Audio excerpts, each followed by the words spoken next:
Legacy Auto has been pretty well mocked, and I'm talking about European luxurious, so-called luxurious Legacy Auto, been pretty roundly critiqued, just blasted by the Chinese media. There's a good reason for that. Now let's have a look at the Tesla Model 3, which is expensive right now. Prices have been increased in China versus the brand new BMW i3, right? You'd think this brand new BMW i3 should be a good competitor for the Tesla Model 3, considering it's pretty similar in price. But actually, is it? Well, let's have a look and see. Hello, my friends. Welcome to the channel. I am the Electric Viking. Great to see you here. Thank you for subscribing. Wonderful to see. We're nearly at 70,000 subscribers. Welcome to all the new subscribers. Welcome back, everyone else. Brand new BMW i3 has come out in China. We now know the price, right? Apparently now the cars have rolled off the production line. On the May the 5th, BMW's first all-electric mid-size sports sedan, the i3, rolled off the production line at BMW's Lydia plant, the third vehicle plant at its Shenyang production base, the German luxury car maker said. Now, to be fair, on the actual Chinese company that does build these cars, no, BMW doesn't build them. Their Chinese partner builds them. Yeah, I mean, they're a partner, so BMW certainly has a lot of input, but they don't actually build them. They own, I believe, 50% of this joint venture. So, now we've got that out of the way, are they actually good? Well, first things first, BMW is definitely trying to further accelerate its plans for electrification in China. Why? Because the Chinese want EVs. We all know that. Shanghai, 30 million people, 50% of all car sales this year have been purely electric. Yeah, you can see where the market is going. You don't have to be a doofus to work it out. Even Homer Simpson could have worked out where it's going. So BMW is now telling Chinese consumers, hey guys, look, we have this new Model 3 competitor. It's amazing. You'll love it. You should buy them. Look at brand new. It's awesome. That's what they're saying. Seriously. In fact, this is what Senior Vice President of Technology and Manufacturing of BMW Brilliance Automotive said. The rollout of the new BMW i3 demonstrates BMW's local development and production capabilities to a whole new level. What is the price? Starts at $52,900 or RMB 350,000. That's not too far off where the Model 3 is priced at right now. Now, the first thing you might notice about the i3 is it maintains a unified design with the internal combustion engine 3 Series model, with only a few details to highlight its electric vehicle status. Wonder why that might be. On the inside, the model uses a 14.3-inch touchscreen and a 12.3-inch dashboard with the latest iDrive 8.0 interaction system. And you know what? The interior, I personally think, looks pretty good. I've thought BMW interiors have been a bit so-so. I think this looks pretty good. I quite like it. It's got a nice size digital screen for the driver, a nice one in the middle for the infotainment. Overall, looks pretty nice. I think it does.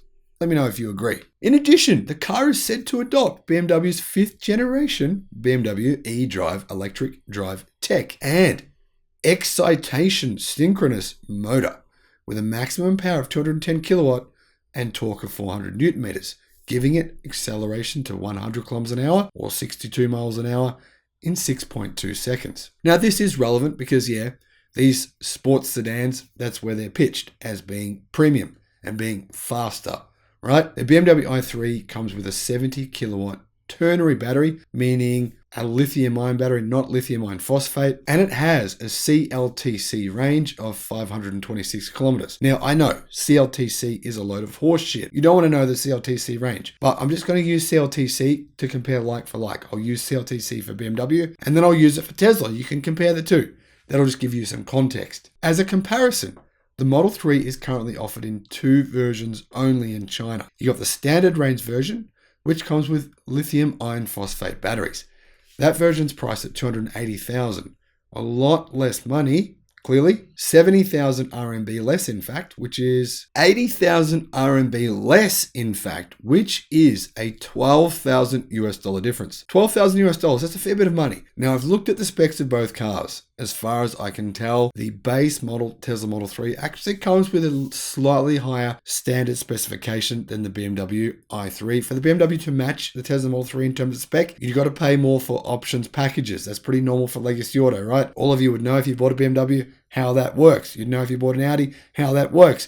Mercedes, how that works. It's the same thing. All right, there is one extra thing you get with the i3 you don't get on the Tesla Model 3. You get that digital screen for the driver. So that's one nice thing the i3 has that the Model 3 doesn't have.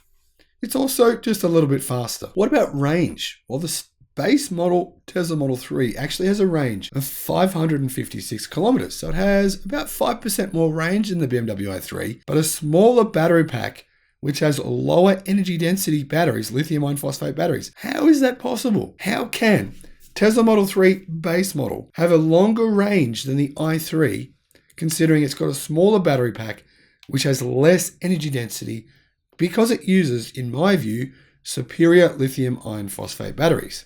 How's that possible? Doesn't make sense. Well, before I explain that, let's have a look at the directly comparable model in terms of price to the BMW i3.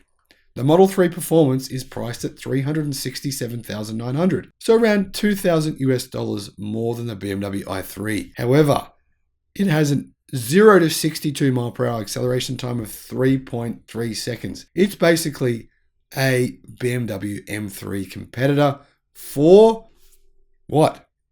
For BMW 3 Series price, right? It has a CLTC range of 675 kilometers. So its range is about 20% greater than the i3, which costs about the same price. However, the Model 3 Performance model does come with a much higher standard range of specification. So you're definitely getting $2,000 worth of value when you look at the actual specs in comparison to the i3. Getting back to the LFP standard range model, why does it have more range? Well, the reason is because BMW have taken a 3 Series and stuck a battery pack underneath it, removed the engine, and converted the car into an electric car. Does it still have a transmission tunnel? It does. Does it have a transmission?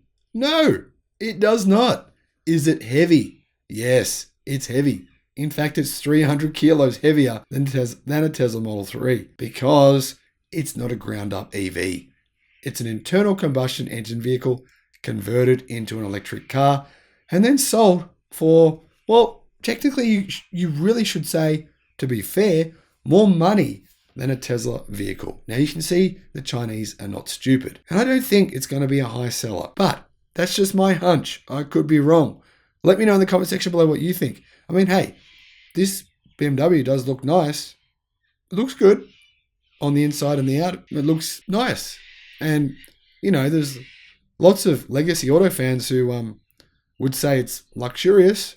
So it's got that going for it. Now, by the end of 2025, BMW plans to deliver 2 million all-electric vehicles worldwide, a number that will reach 10 million by 2030, they have said. So how actually are BMW going with their electrification efforts? Are these targets realistic? The BMW Group reported 596,000 global vehicle sales during the first quarter of 2022, just under double Tesla's deliveries in the first quarter. However, that is 6% down on the same quarter 1 year ago. BMW sales itself were 519,000, down 7.3%. Mini, the car company that they own, delivered 75,000 cars, which was up 1.1%. That gives the BMW Automotive Group a total of 596,000. What about EVs? Total electric car sales for BMW and Mini put together amounted to 35,289. That is 149% more than 1 year ago. And all electric car sales represented 6% of that total volume, compared to 7.5% of BMW Group's total car volume in the fourth quarter of last year. So technically, the percentage of EVs that they sold this month or this quarter was less than they sold in the fourth quarter of last year. So what was the breakdown? Well, BMW delivered 26,000 electric vehicles worldwide in the first quarter of this year, just a bit less than 10% of Tesla's number. Mini delivered 9,000. For a total of 35,000. BMW's target for this year is to double their electric car sales, which suggests they'll deliver around about 200,000 electric vehicles this year, seeing as their delivery numbers for 2021 were 103,000. Is it realistic for BMW to go from 200,000 this year, which they may achieve or they may not, we don't know. Let's say they do 200,000 this year to 2 million in 2025, which would mean they'd have to 10x their sales over the next 3 years? Well, I'd say that that's probably not a realistic number. But you never know. If they can do it, if they can make it, that would be great. The more EVs we have, the better off we all are. Thank you for watching. Have a great day. Bye-bye.